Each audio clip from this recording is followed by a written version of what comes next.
അപ്പോൾ നമ്മൾ ആദ്യം പോകുന്നു തീപാർന്ന ആ വാർത്തയിലേക്ക്. Election hot.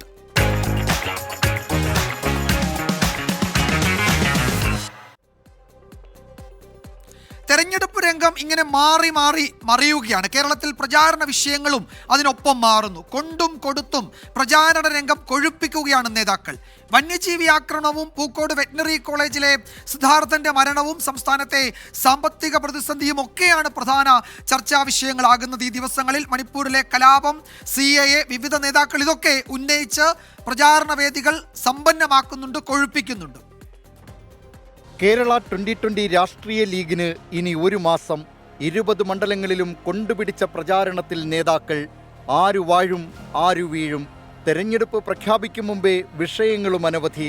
മുഖ്യമന്ത്രി പിണറായി വിജയന്റെ മകൾ വീണ വിജയനെതിരായ SFIO അന്വേഷണം, പൂക്കോട് വെറ്റിനറി കോളേജിലെ സിദ്ധാർത്ഥന്റെ മരണം, സംസ്ഥാനത്തെ സാമ്പത്തിക പ്രതിസന്ധി, മണിപ്പൂർ കലാപം, വർദ്ധിക്കുന്ന വന്യജീവി ആക്രമണം, സർവകലാശാലാ ഭരണം, അങ്ങനെ ചർച്ചയായ നിരവധി കാര്യങ്ങൾ. തെരഞ്ഞെടുപ്പ് പ്രഖ്യാപിച്ചതോടെ പൗരത്വ നിയമ ഭേദഗതി വിഷയത്തിൽ ഊന്നിയിരിക്കുന്നു രാഷ്ട്രീയ പാർട്ടികൾ. ലക്ഷ്യം ന്യൂനപക്ഷ വോട്ടുകളുടെ ഏകീകരണം. കേന്ദ്ര നിയമത്തിനെതിരെ സുപ്രീം കോടതിയെ സമീപിച്ചവരിൽ സംസ്ഥാന സർക്കാർ മുതൽ DYFI വരെ നിയമ ഭേദഗതി കേരളത്തിൽ നടപ്പാക്കില്ലെന്ന് ആവർത്തിച്ച് മുഖ്യമന്ത്രി. ഇത് ഭരണഘടനാ വിരുദ്ധവും ജനവിരുദ്ധ വർഗീയ അജണ്ടയുടെ ഭാഗവുമായ ഒരു നിയമമാണ്. കേരളം നടപ്പാക്കില്ല എന്ന് നേരത്തെ തന്നെ പ്രഖ്യാപിച്ചതാണ്. ആ നിലപാട് എല്ലാ തരത്തിലും ഉറപ്പിക്കാൻ സർക്കാർ പ്രതിജ്ഞാബദ്ധമാണ്. പെൻഷൻ കുടിശ്ശിക, ഭരണതലത്തിലെ വീഴ്ചകൾ, തുടർച്ചയായ ആരോപണങ്ങൾ, അങ്ങനെ സർക്കാരിനെതിരെ പ്രതിപക്ഷത്തിന് ആയുധങ്ങൾ അനവധി. അടർക്കളത്തിൽ ഇപ്പോൾ ഉപയോഗിക്കുന്നത് പൗരത്വ നിയമ ഭേദഗതി. മുന്നിൽ മുസ്ലിം ലീഗും. ഇനി അതൊക്കെ ഒരു പ്രചരണത്തിന് പറയാമെന്നല്ലാതെ കോടതിയിലൊക്കെ ഏതോ സ്റ്റേജിലെത്തിയ കേസ് ഇലക്ഷൻ നോട്ടിഫിക്കേഷനൊക്കെ വന്നതിന് ശേഷം എങ്ങനെ പിൻവലിക്കാനാണ്? ഇന്ന് സുപ്രീം കോടതിയിലുള്ള പൗരത്വ കേസിനെ സംബന്ധിച്ച് ആത്മാർത്ഥമായി IUML ഫൈറ്റ് ചെയ്യാണ്.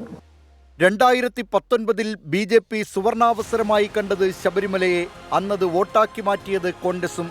ഇത്തവണ പൗരത്വ നിയമ ഭേദഗതിയിൽ പ്രചാരണ രംഗം ചുറ്റിത്തിരിയുമ്പോൾ മാറി നിൽക്കാതെ BJP. തെരഞ്ഞെടുപ്പ് ചട്ടങ്ങളുടെ നഗ്നമായ ലംഘനമാണ് മുഖ്യമന്ത്രിയും സർക്കാരും നടത്തിയിരിക്കുന്നത്. തെരഞ്ഞെടുപ്പ് പ്രഖ്യാപിച്ചതിന് ശേഷം ഇത്തരം പ്രഖ്യാപനങ്ങൾ നടത്തുന്നത് തെരഞ്ഞെടുപ്പ് ചട്ടങ്ങളുടെ ലംഘനമാണെന്ന് അറിഞ്ഞുകൊണ്ട് തന്നെയാണ് മുഖ്യമന്ത്രി ഇത്തരത്തിലുള്ള ഒരു നീക്കം നടത്തിയിരിക്കുന്നത്.